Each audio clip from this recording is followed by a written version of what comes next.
Hey everyone, I'm Mia. Welcome to Her Court Daily. Today's WNBA story is honestly wild. Jessica's got the full breakdown.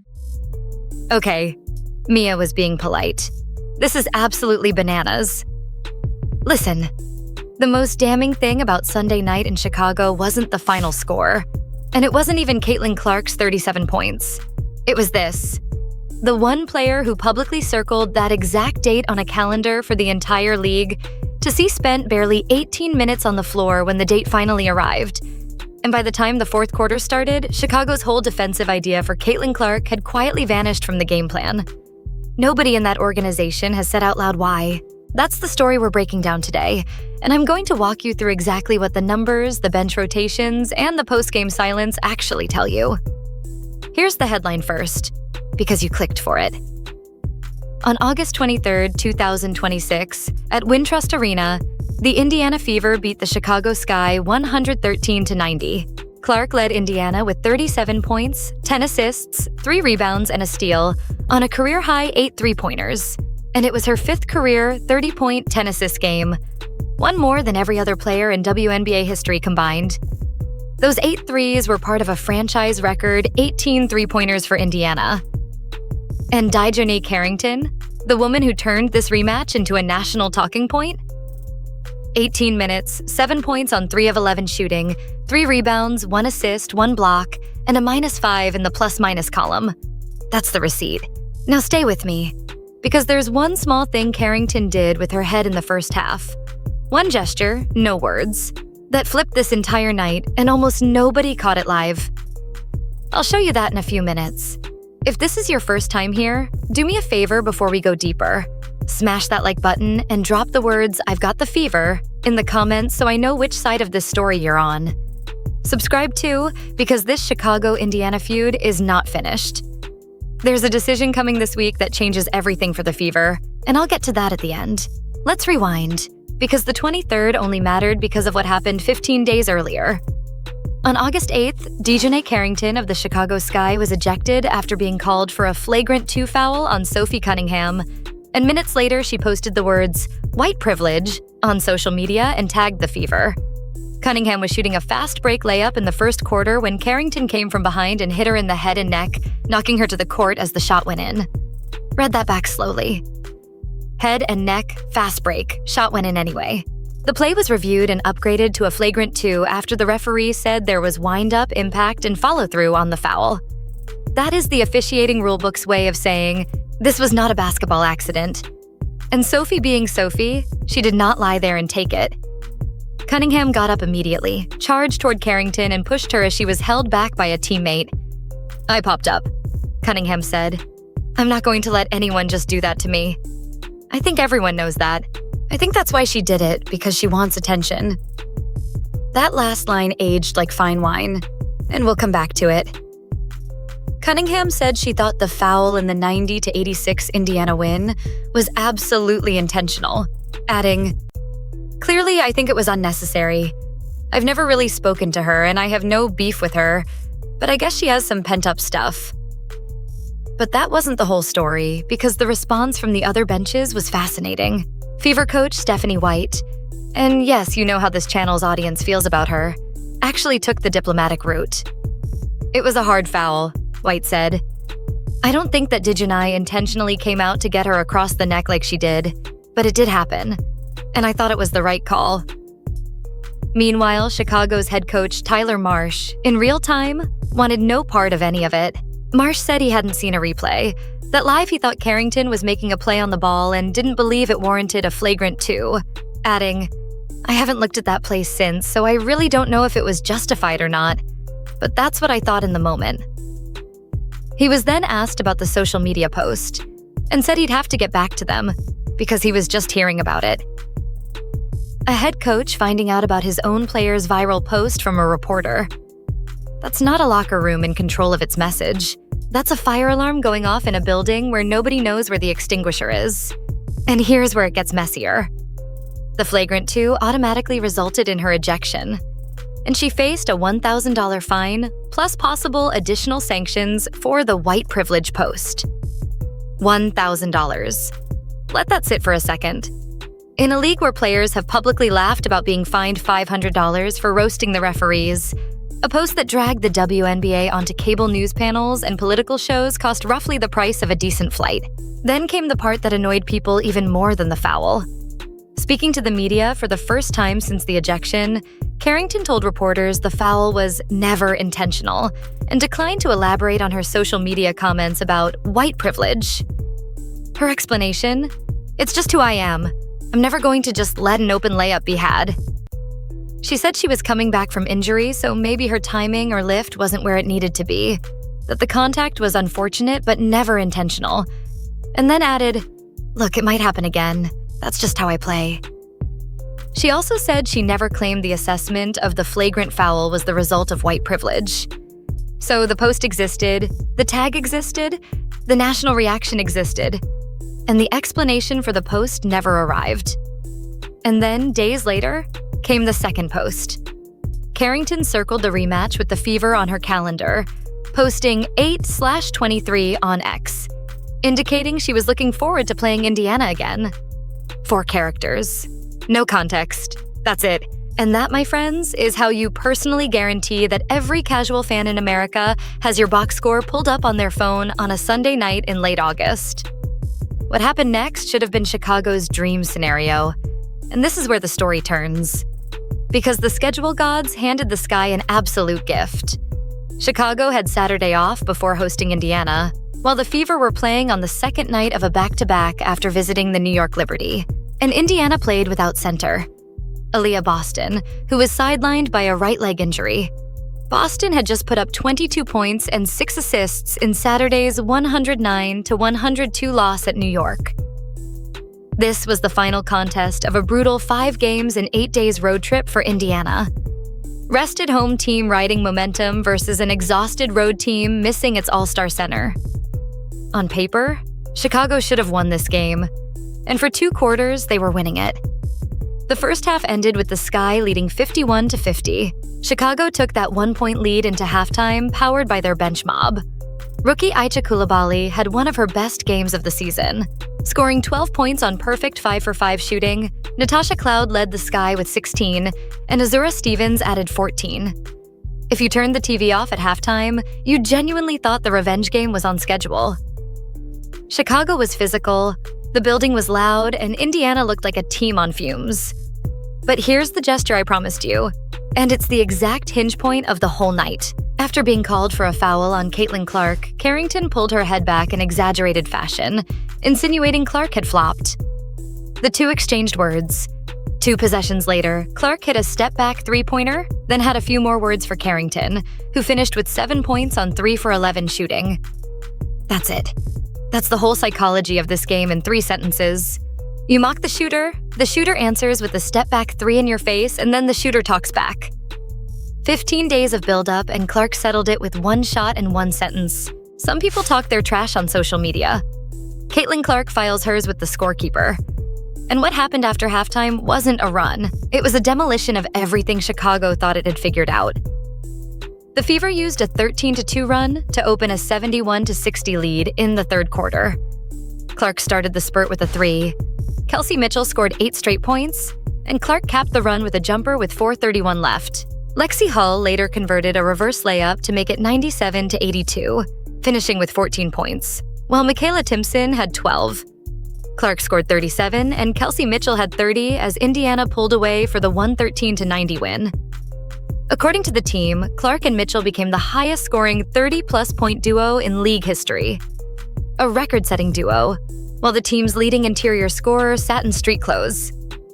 Now here's the part almost nobody noticed, and it's the reason I made this video.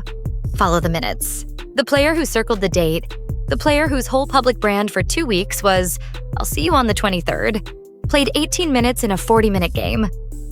In the second half, as Indiana's guards turned the game into target practice, Chicago's most aggressive perimeter defender, a former most improved player and all-defensive first-team selection, was largely a spectator.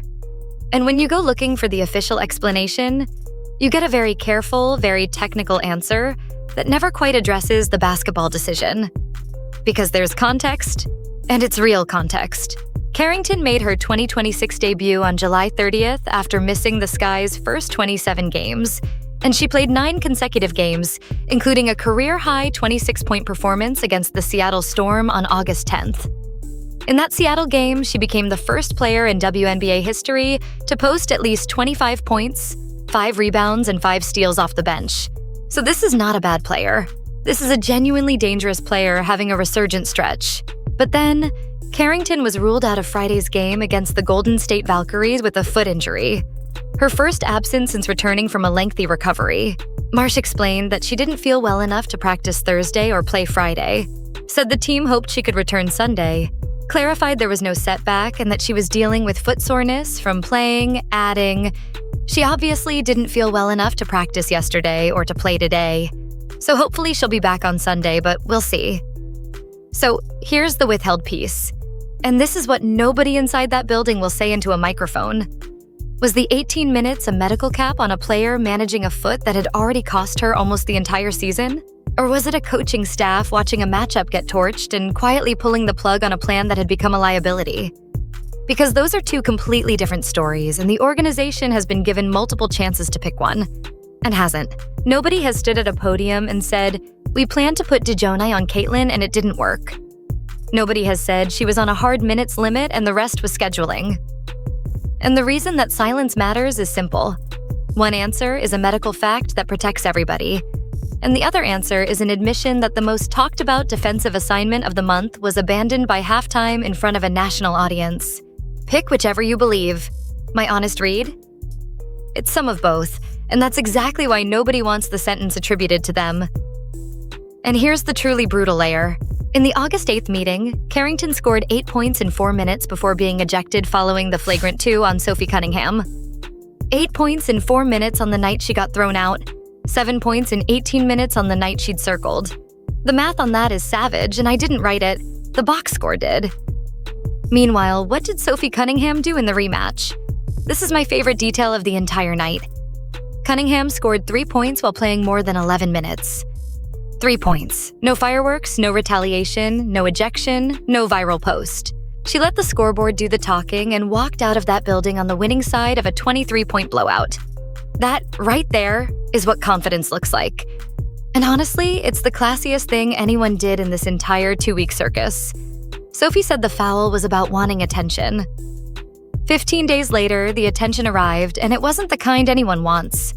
But that still wasn't the worst news of the night for Chicago.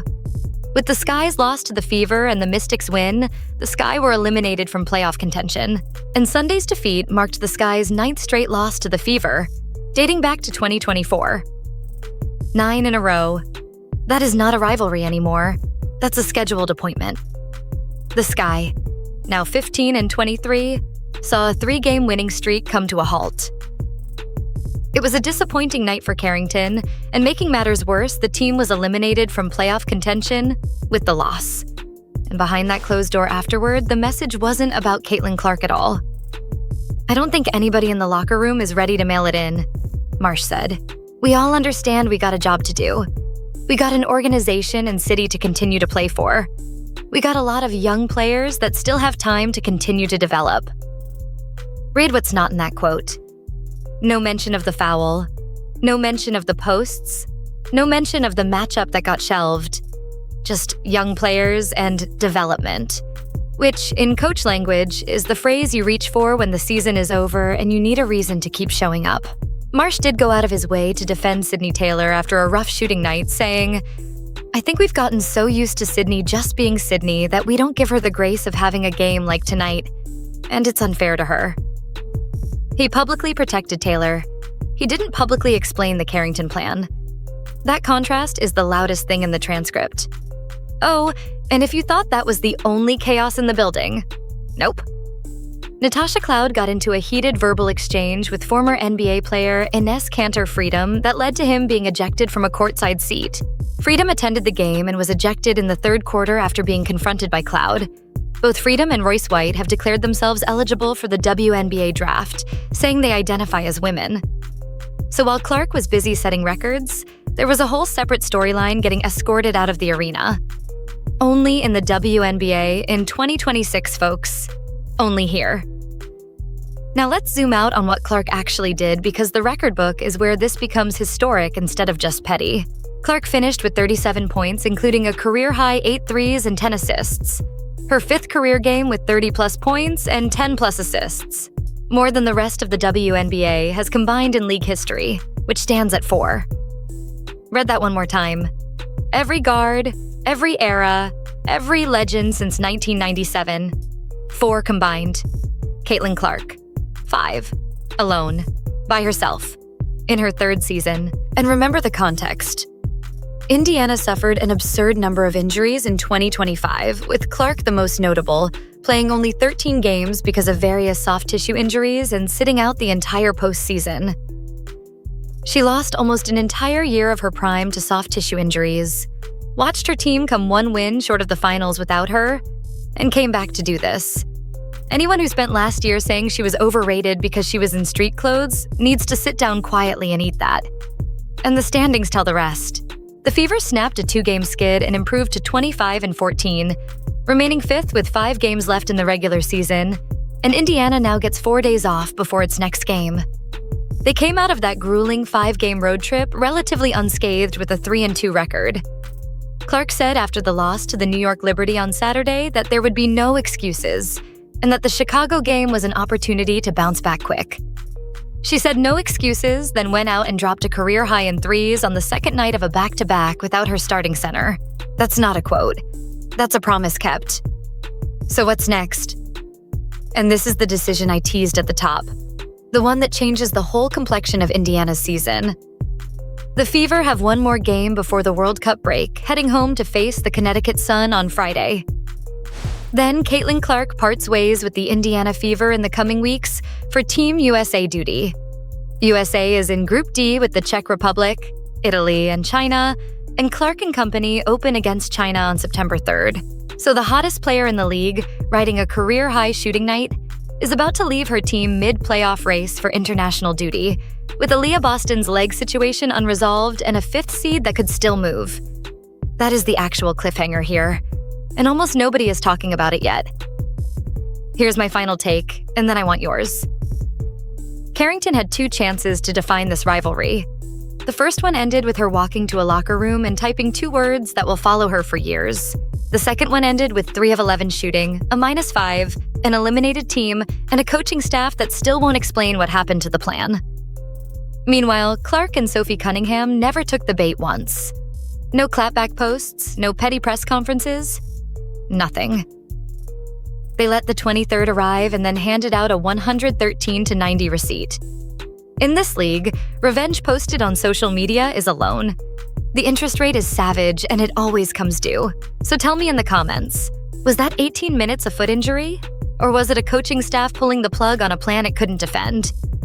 Hit that like button if you think Sophie Cunningham deserved better than a $1,000 fine, and subscribe right now because I'm tracking every word out of Chicago and Indianapolis this week. And the second somebody finally explains those minutes, you'll hear it here first. I'm Jessica. Stay locked in.